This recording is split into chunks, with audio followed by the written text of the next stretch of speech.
Bonjour et bienvenue à toutes et à tous. Nous sommes ravis de vous accueillir à cette conférence intitulée Tourisme, les métiers d'animation dans les centres et villages de vacances. Également très heureux d'accueillir notre partenaire Loisirs Provence Méditerranée à ce rendez-vous Information sur les métiers organisé par la région Sud. Anne-Yvonne, bonjour. Oui, bonjour tout le monde.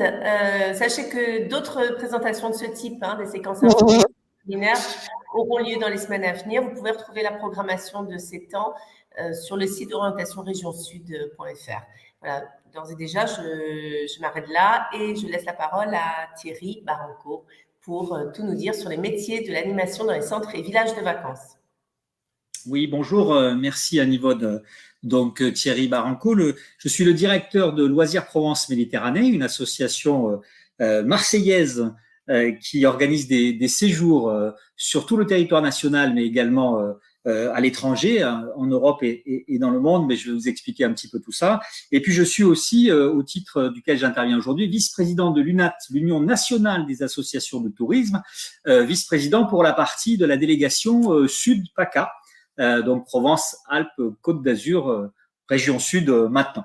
Voilà un petit peu pour les présentations. Donc du coup, la demande aujourd'hui, c'est effectivement de parler des métiers de l'emploi dans le tourisme, notamment les métiers de l'animation. D'accord, on va passer effectivement un petit peu de temps dessus, mais en particulier dans l'économie sociale et solidaire. Et je vais commencer par vous expliquer un petit peu ce que c'est l'économie sociale et solidaire en quelques points de repère pour que vous sachiez de quoi il s'agit.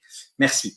Donc, du coup, le tourisme dans l'économie sociale et solidaire se différencie un petit peu du tourisme classique qu'on appelle tourisme marchand par un certain nombre de points que vous avez à l'écran. Donc, l'idée pour nous, c'est de rendre l'accès aux vacances au plus grand nombre et de favoriser la mixité des publics. Par exemple, l'association que je dirige, nous proposons des séjours de colonies de vacances, séjours pour les enfants et les adolescents que vous connaissez peut-être, des classes de découverte, toujours pour ce public enfant, mais également des séjours un petit peu particuliers.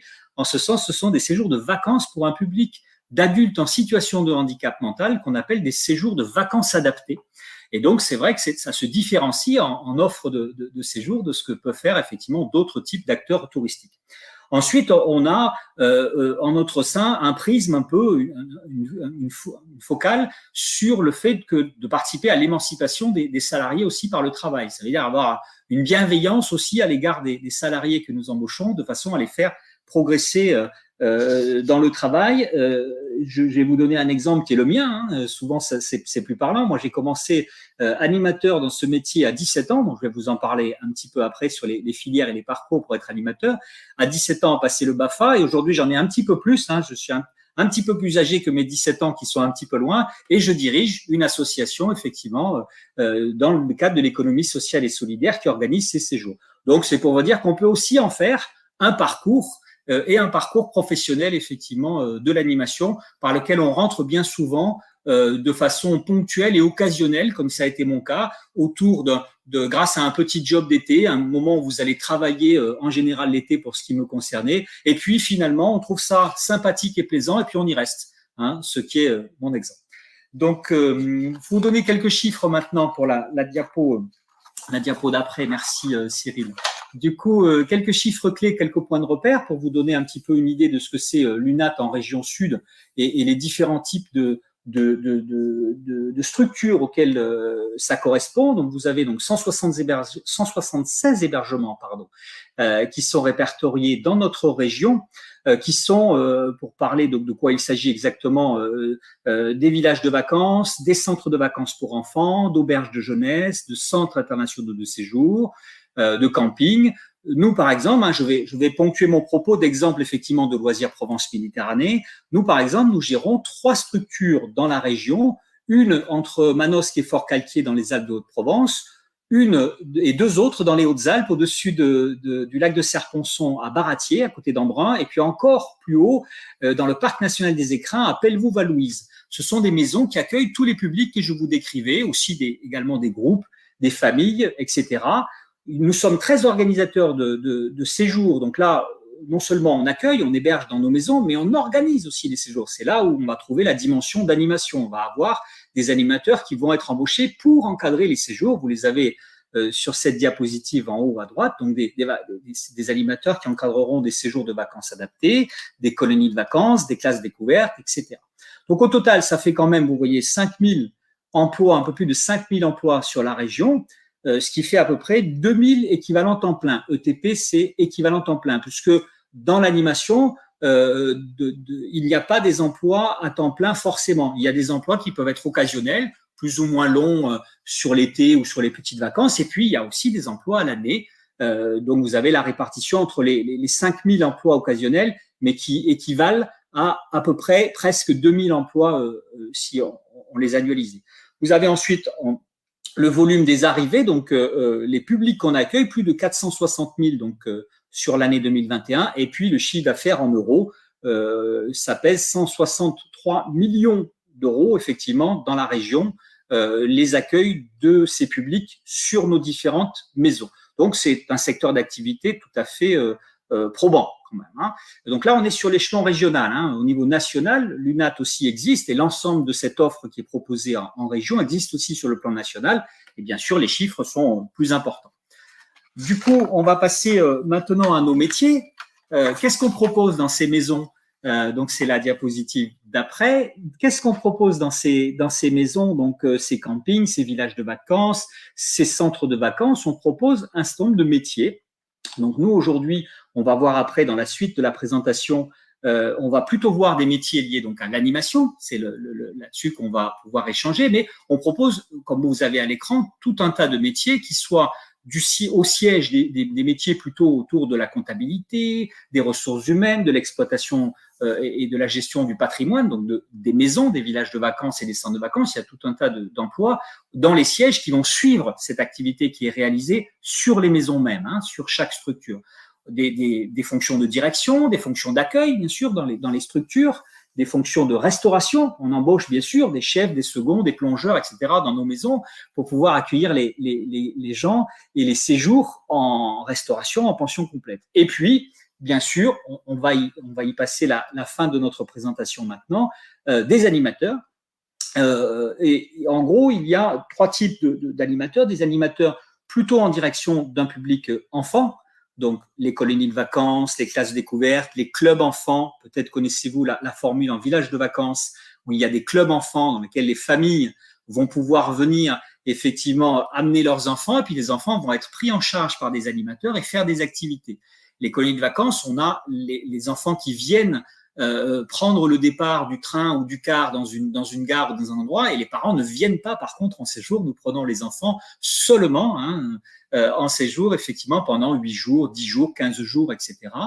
Et puis aussi des animateurs qui vont être embauchés pour des publics adultes, c'est-à-dire qu'ils vont avoir soit un public de famille, soit un public de retraités qu'ils vont avoir à animer. Ça va plutôt passer là, à ce moment-là, par des séquences d'animation, de jeux, de soirées, d'activités sportives, d'activités culturelles, ou alors d'autres adultes, donc un peu particuliers, les adultes en situation de handicap, où ce sera aussi des animateurs qui vont encadrer ces adultes en situation de handicap, avec forcément des animations adaptées à ce public-là. Donc, vous voyez, des différents publics, les enfants, les adultes et les adultes en situation de handicap, on va avoir des compétences un petit peu différentes qui vont être mobilisées en fonction du public.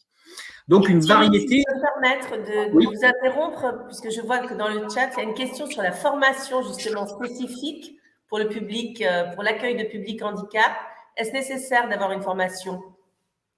Alors, j'ai bien, c'est justement les diapositives qui vont venir sur les formations et les parcours. Mais c'est une très bonne question. Alors, effectivement, sur le public d'adultes en situation de handicap, il n'y a pas de formation spécifique d'État, on va dire, diplômante.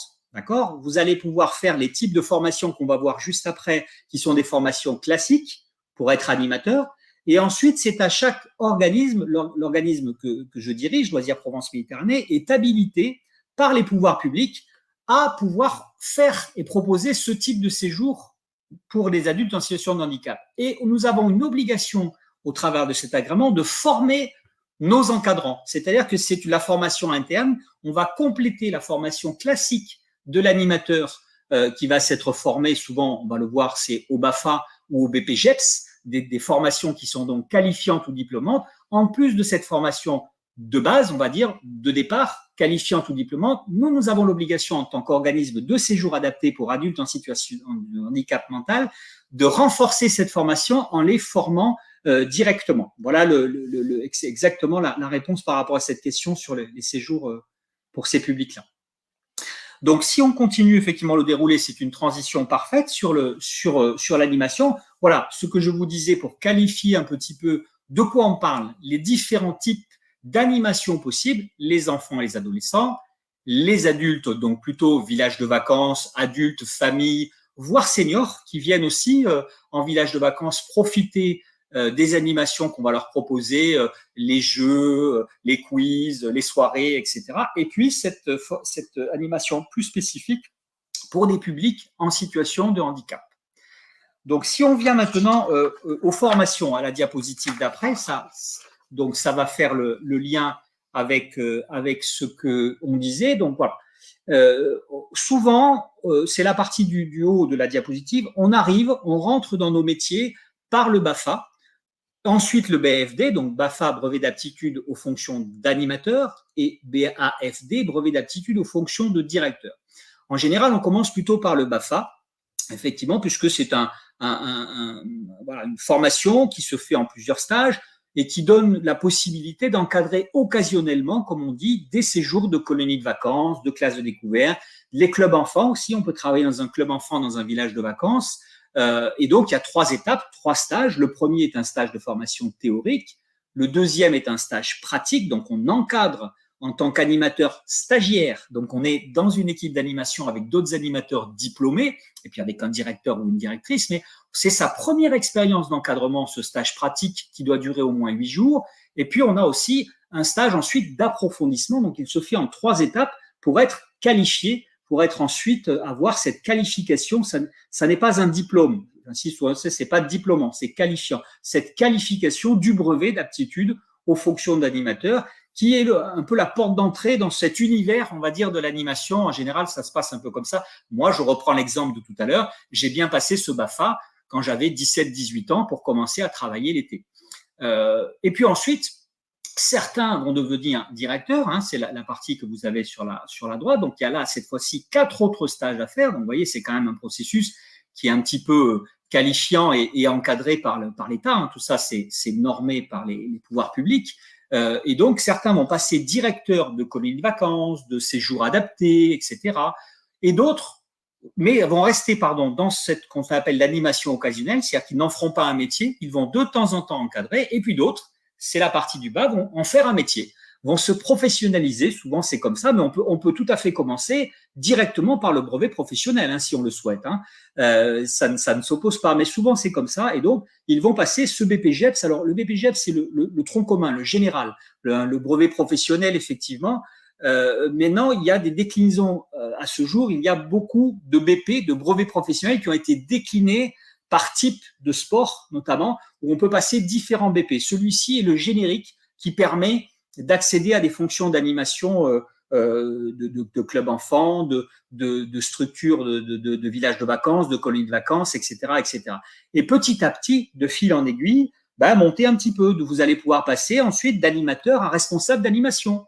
Vous avez donc des animateurs sous votre responsabilité, vous coordonnez l'équipe des animateurs. Ça, c'est en général ce qui se fait en filière professionnelle le plus facilement. Après, vous allez pouvoir diriger un village de vacances. Pourquoi pas? Il y a d'autres diplômes et d'autres formations pour diriger un village de vacances, mais il n'est pas incongru de penser qu'en rentrant par cette porte de l'animation, on puisse aboutir à des fonctions ensuite de direction de village de vacances ou de centre de vacances. C'est des choses qui arrivent régulièrement dans notre secteur. Thierry, je vous interromps juste pour vous poser la question d'un internaute, pour relayer la question d'un internaute sur combien coûte le BAFA. Alors, le BAFA, absolument. Si on parle des coûts, le BAFA, il coûte et en même temps, il ne coûte pas. Je m'explique. Le premier stage va coûter la formation générale ou la formation théorique, qui est un stage qui est payant, qui est un stage qui va coûter selon que vous le faites en externat ou que vous le faites en internat, c'est-à-dire qu'il fait 8 jours. Vous pouvez le faire tous les jours sans rester sur place, qu'on appelle les stages en externat. Ça va coûter autour de 350 €. Si vous le faites en internat, si vous partez 8 jours, en général, c'est préférable parce que la formation est plus importante avec l'ensemble des soirées dans lesquelles il y a des activités, des actions de formation, y compris le soir, des veillées, de l'apprentissage de jeux. Il coûte un petit peu plus cher parce qu'il y a la partie hébergement-restauration. On est plutôt autour des 550 € à peu près pour une semaine. Ensuite, sur le stage pratique, vous êtes rémunéré. C'est-à-dire que là, nous avons la possibilité, nous les organisateurs, d'intégrer dans nos équipes 50% de stagiaires.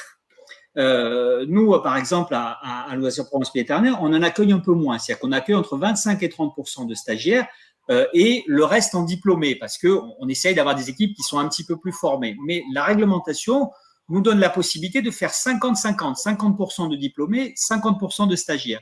Et le stagiaire est payé. Vous allez avoir une rémunération entre 30 et 35 € par jour à peu près de rémunération sur le séjour que vous allez faire. Et puis de nouveau, le troisième stage est payant. Et ensuite, dans les mêmes ordres d'idées que le premier, entre 300 et 350 et 550 €. Et ensuite, vous allez être diplômé. Une fois que vous avez passé ce processus de 3 stages, vous êtes diplômé. Et là, vous allez donc être animateur diplômé et vous allez être rémunéré chaque fois que vous travaillerez en tant qu'animateur diplômé. Super.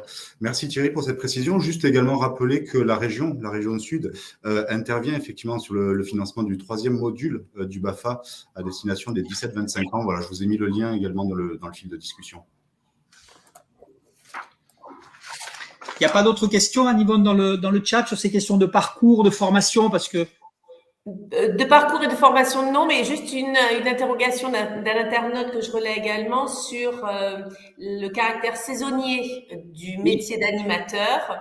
Et est-ce que, de ce fait-là, ce n'est pas un métier précaire? Précaire, et oui, effectivement, la question. Alors, le caractère saisonnier, oui, puisque si on reste dans cette focale d'animateur occasionnel, dans cet objectif, ce focus d'animateur occasionnel, évidemment, vous allez travailler pendant les vacances. Donc, c'est les petites vacances, c'est les grandes vacances. Effectivement, c'est plutôt un travail occasionnel.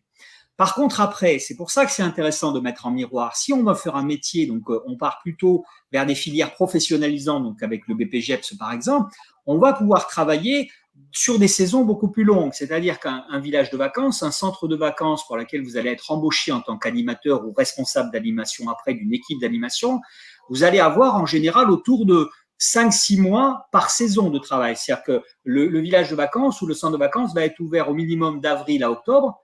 Vous avez une saison de 6 mois et ensuite vous pouvez enchaîner. Il n'est pas rare de voir des équipes d'animation qui vont faire l'hiver dans un village de vacances, à la montagne, à la neige, et puis l'été, ou le printemps et l'été, dans un autre village de vacances, à la campagne ou à la mer. Donc c'est vrai qu'ensuite, quand les gens se professionnalisent, ils fonctionnent par bi-saison. Soit ils en font une et ils font 5-6 mois de travail par an, soit ils en font 2 et donc ils vont avoir 8-10 mois souvent de travail entre une saison d'hiver et une saison d'été. J'ai répondu à la question, je pense, pour avoir Donc, si on peut passer à la diapositive suivante, effectivement, et vous dire que quel type de contrat, comment ça se passe l'employabilité chez nous. Merci Cyril. Donc, nos avantages… Voilà. Et Thierry, si vous pouvez dans notre développement répondre à cette question, est-ce que c'est possible d'être animateur à l'étranger ou ça reste essentiellement en France? Mais je pense que vous allez l'aborder là.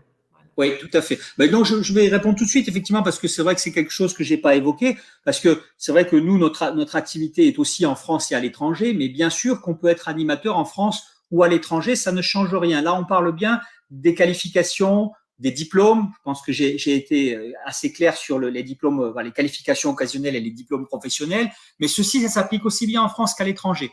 Vous pouvez tout à fait travailler. Je reprends mon exemple d'un village de vacances. Vous travaillez dans une équipe d'animation, vous êtes animateur d'un club enfant ou même animateur pour adultes.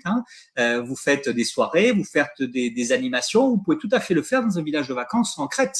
Il y a dans notre secteur du tourisme social et solidaire, il y a des opérateurs qui possèdent des villages de vacances ou des centres de vacances à l'étranger et vous pouvez tout à fait faire ça à l'étranger. Ça n'a pas d'objet. Vous avez la qualification, vous avez le diplôme, que vous l'utilisiez en France ou à l'étranger, ça ne change rien. Voilà pour la question. Sur le cadre d'emploi, donc vous l'avez à l'écran. Donc on va proposer des cadres d'emploi très différents. Donc des types de contrats, donc comme je vous dis, des CDI, ben, si vous avez la chance, peut-être pas tout de suite au départ, mais à terme de pouvoir effectivement faire des bi-saisons, une saison en village de vacances hiver et puis une saison par exemple dans un camping ou dans une résidence l'été, on va peut-être pouvoir vous proposer un CDI puisque vous allez travailler 10/12e ou 11/12e. On fait beaucoup, bien sûr, de CDD, donc c'est là qu'on a cette notion de saison, un CDD de 6 mois ou que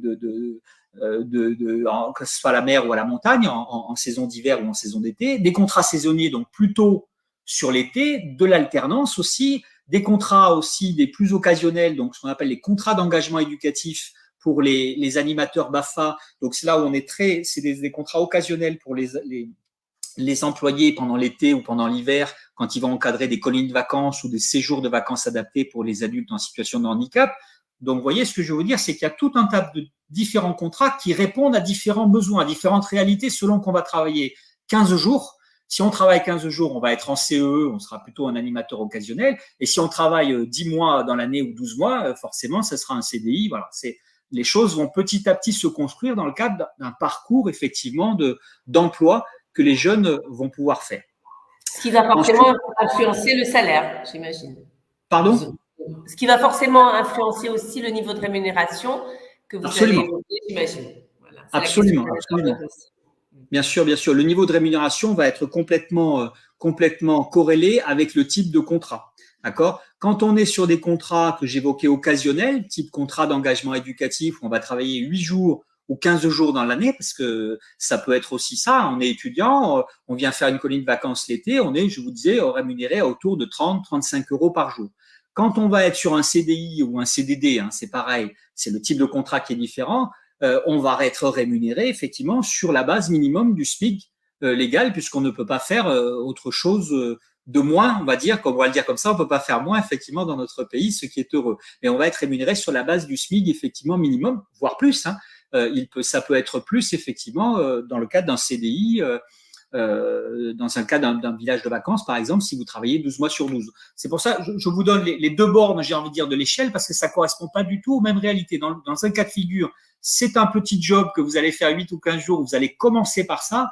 Dans l'autre, vous en faites un métier, effectivement, et vous allez enchaîner des saisons dans différents établissements. Après, les avantages, vous les avez sur la droite. Effectivement, il y a des avantages quand vous êtes animateur, c'est que non seulement, évidemment, vous êtes rémunéré pour faire de l'animation, ce qui est plutôt sympa. Il y a d'autres métiers peut-être moins sympas, ça reste quand même un métier sympathique, mais qu'en plus, vous êtes logé, nourri, bien sûr, puisque vous êtes sur le site. Vous êtes basé sur un site sur lequel vous encadrez des enfants ou des adultes, etc. Donc, vous êtes forcément logé, nourri. Et vous avez donc la mutuelle dans certains cas. Donc, pour les contrats, là, on est plutôt versus les contrats en CDI ou en CDD, les contrats longs. Vous avez la mutuelle, vous avez certaines de nos associations proposent un 13e mois. Voilà, on sera plutôt là pour des contrats plus longs, bien sûr, sur ce type d'avantages que des contrats courts, comme je l'évoquais, sur 8 ou 15 jours, qui sont des premières expériences, on va dire, dans l'animation. Et puis ensuite, effectivement, ce que je vous expliquais au début dans mon cas, qui fonctionne et qui fonctionne encore, d'encourager de vrais parcours professionnels, c'est aussi ça l'idée. C'est l'idée que si ça vous plaît et que si ça correspond effectivement à nos besoins et à nos attentes, on va essayer d'aller un petit peu plus loin ensemble. Si le jeune qui arrive, effectivement, c'est un métier qu'il découvre et qui lui plaît, et que nous, ça match, ça le fait, comme disent les jeunes, ça le fait effectivement et que ça matche bien, il n'y a pas de raison qu'on ne puisse pas continuer à accompagner et à former ces jeunes. Nous-mêmes, on va à Loisirs Provence Méditerranée quelquefois jusqu'à payer une partie de la formation que j'évoquais, c'est-à-dire que quand ça match, quand on est content de la personne, plutôt que d'aller chercher ailleurs, autant la former et l'accompagner dans sa formation pour avoir des jeunes finalement qui sont intéressants pour nous aussi, qui répondent à nos besoins, et donc on va pouvoir prendre en partie en charge la formation. Donc tout ça se construit petit à petit, et puis si comme dans mon cas, ça vous plaît que vous en faites un métier, vous aurez la chance d'avoir commencé par un parcours occasionnel et puis d'en faire votre métier, d'être rémunéré pour ça après au fur et à mesure de votre carrière. Voilà un petit peu sur les parcours et sur les types de contrats et sur les rémunérations. je voulais finir, voilà, merci. S'il n'y a pas de questions dans le chat, de nouveau, ou d'échanges sur cette partie-là qui est un petit peu, pourquoi ça serait intéressant de devenir animateur finalement, pourquoi je m'intéresserais à cette question-là au-delà du fait d'être intéressé par la profession, que ça vous plaise, que ça plaise aux jeunes, effectivement, l'animation, ça, j'en doute pas, je pense que c'est un métier sympa. C'est pourquoi on peut s'y intéresser. Vous l'avez sous les yeux, on a une étude de notre syndicat Exopé, qui est le syndicat qui regroupe tous les employeurs associatifs, les employeurs du tourisme social et solidaire, qui sont effectivement regroupés dans un syndicat professionnel dans la branche, qui représente 12 000 adhérents. Il y a 12 000 associations comme la mienne, comme LPM en France, et il y en a 1300 qui ont répondu à cette enquête qui date de la rentrée de septembre ou octobre, si ma mémoire est bonne. Et vous voyez qu'on est 76% à dire qu'on rencontre des difficultés de recrutement et qu'on va avoir des besoins dans les mois qui viennent, d'accord, et qu'on est 59% à avoir dû annuler ou adapter nos séjours, c'est-à-dire qu'on manque de personnel d'encadrement à ce jour, effectivement, pour faire nos séjours. Ça, c'est ce qui a été déclaré suite à l'été, à la rentrée, par les employeurs associatifs. Et que, vous voyez, on chiffre, alors évidemment, c'est une estimation, mais on chiffre à plus de 10 000 postes, les postes à pouvoir dans les prochains mois, notamment en animation, mais pas que. Vous voyez que la majeure partie, 7 470, seront en animation sur les 10 000.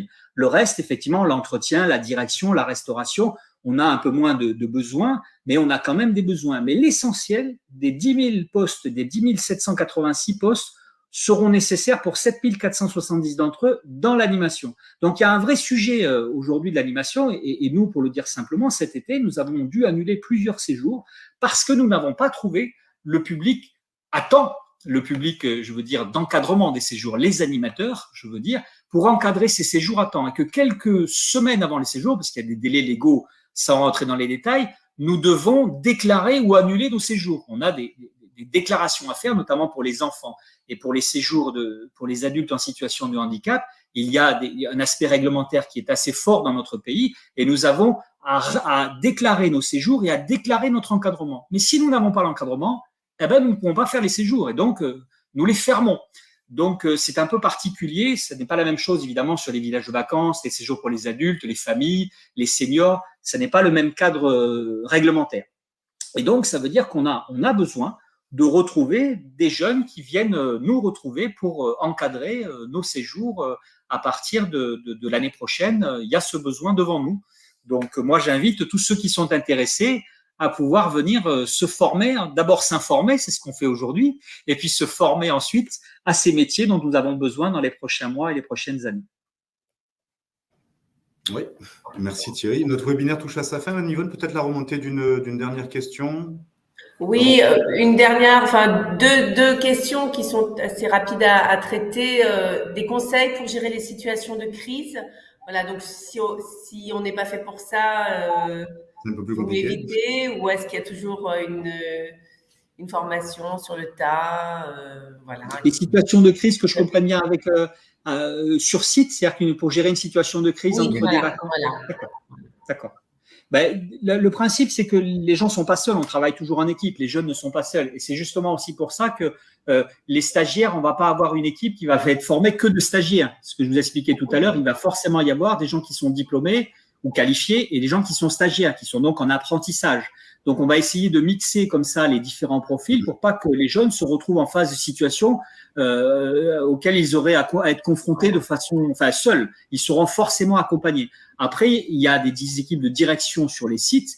Et puis, sur les sièges, nous avons de toute façon aussi d'autres personnes qui sont ici sur les sièges en capacité d'accompagner des situations particulières, voire de se déplacer pour régler des situations particulières. Ça, c'est possible. Les jeunes ne sont pas seuls. Ça, c'est pas possible. Super. Très bien.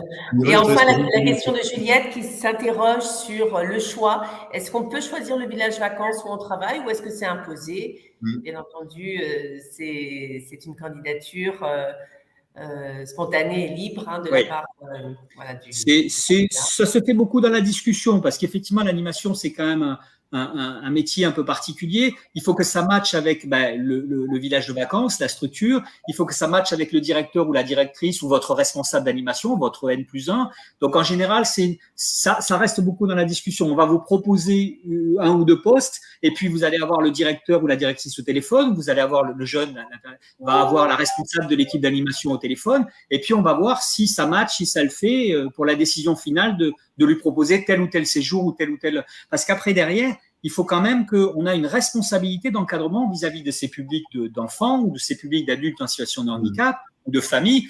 Et donc, il faut que ça matche, on va dire, parce qu'après, il serait quand même un petit peu compliqué d'avoir une équipe d'animation qui soit en difficulté avec des jeunes ou des familles ou des seniors.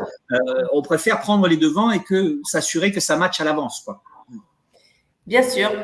Merci en tout cas Thierry pour cette belle conclusion et cette belle démonstration. C'était parfait, voilà, c'était dans le timing. Donc vraiment pour conclure très simplement, vous remercier Thierry pour la qualité et la richesse de cette présentation, des informations très éclairantes qui ont été apportées sur les métiers de l'animation.